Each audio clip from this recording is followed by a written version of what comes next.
El hecho de que el país haya tenido 7 presidentes distintos entre 2016 y 2025 refleja una inestabilidad institucional crónica y una profunda incapacidad del sistema político para garantizar gobernabilidad.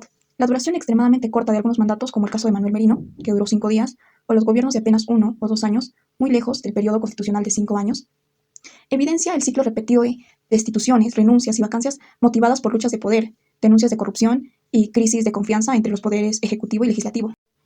Este fenómeno no solo genera incertidumbre política, sino que también tiene repercusiones directas en la economía, la vida social y la percepción internacional del país. El video mostrado transmite el mensaje de que el sistema democrático peruano atraviesa una crisis de representación y legitimidad en la que los presidentes caen uno tras otro sin solución de continuidad, profundizando el desencanto ciudadano y el riesgo de mayor fragmentación social. Buenos días, el día de hoy nos encontramos en la Universidad Nacional del Centro del Perú, donde vamos a realizar algunas entrevistas acerca de la crisis política del Perú. Comencemos.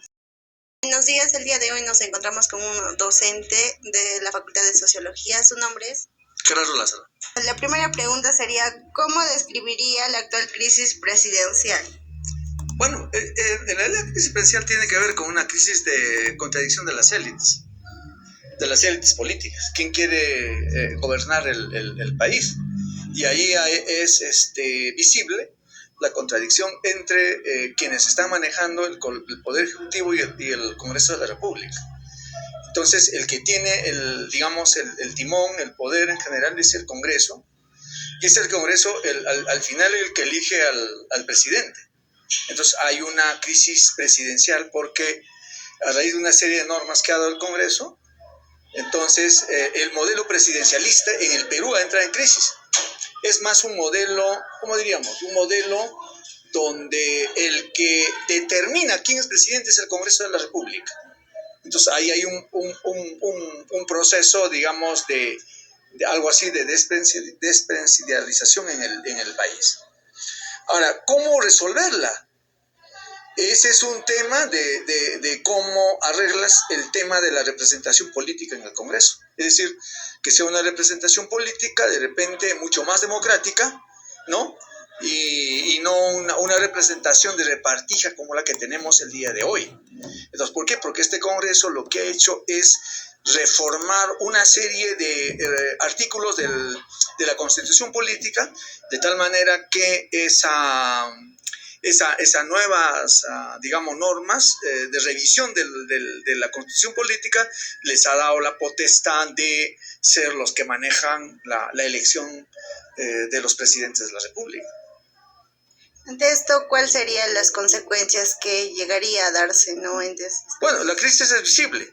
Son permanentemente crisis políticas, son crisis de representación, porque al final el presidente de la República entra en procesos de deslegitimación, o sea, es decir, una desaprobación profunda de parte de la sociedad civil. Entonces, eso es lo que vemos. Permanentemente van a haber movimientos sociales, ¿no? Como la que estamos viendo, y de repente son movimientos sociales incluso despartidarizados, pero profundamente politizados. ¿Qué medidas cree usted que debemos tomar ante ello? Bueno, ahorita a corto plazo son las elecciones. es cambiar la representación política en el Congreso y en la Presidencia de la República. No hay otra forma. Y que esas nuevas representaciones reflejen las aspiraciones de la sociedad civil.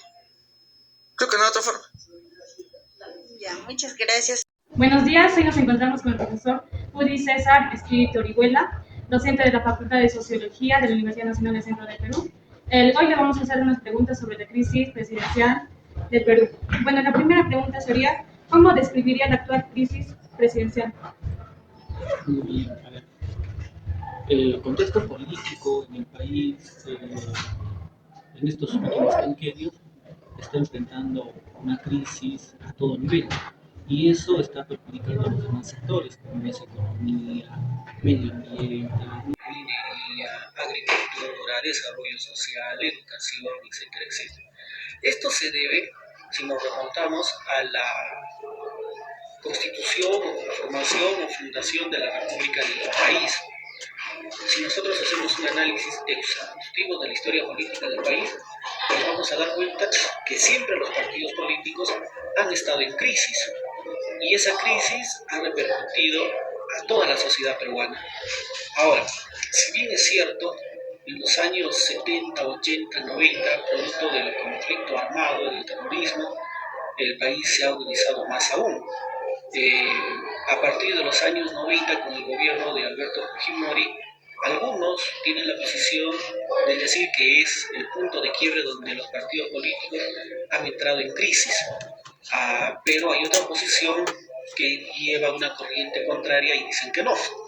Independientemente de los dos, el análisis que nos dan los datos y lo factible de la realidad es que vemos a nivel económico, social, cultural y sus diversos sectores, tanto en educación, en salud, en medio ambiente, ha habido una mejora a partir del año 95 hacia adelante. Se dice también la historia, algunos mencionan que el segundo gobierno de Alberto Fujimori ya fue de corte autoritarismo y eso entró de alguna manera, generó una crisis en los partidos políticos. Y obviamente también que estos partidos políticos, cuando nosotros empezamos a analizar, ha ido en incremento proceso electoral tras proceso electoral.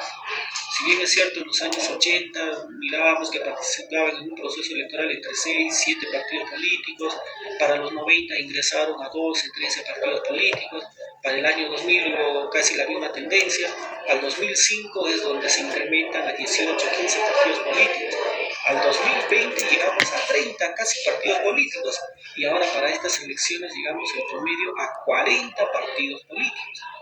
Y eso es producto de la crisis política. No es tanto la crisis política, la crisis viene a ser más de personas que están conformando grupos o partidos políticos. Vemos que estos partidos políticos, si hacemos una comparación entre los actuales y los que han venido dándose en los 70, 80, 90, había pues una filosofía, había un principio, había escuela. Hoy en día es todo lo contrario. Se puede decir que son organizaciones empresariales tras el poder y no organizaciones políticas. Eso como primer punto ha degenerado una crisis y una inestabilidad en el poder ejecutivo, en el poder legislativo y en el poder judicial. No olvidemos que esos tres poderes son bajo los cuales se han fundado la República del Perú.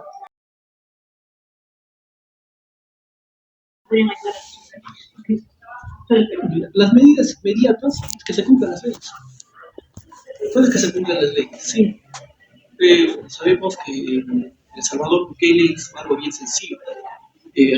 Están las organizaciones, están los poderes del Estado, y en esta medida inmediata que se sienten los tres poderes del Estado, el presidente de la República, el presidente del Congreso, el presidente del Poder Judicial, que simplemente hagan cumplir las leyes que se tienen, que no exista interpretaciones.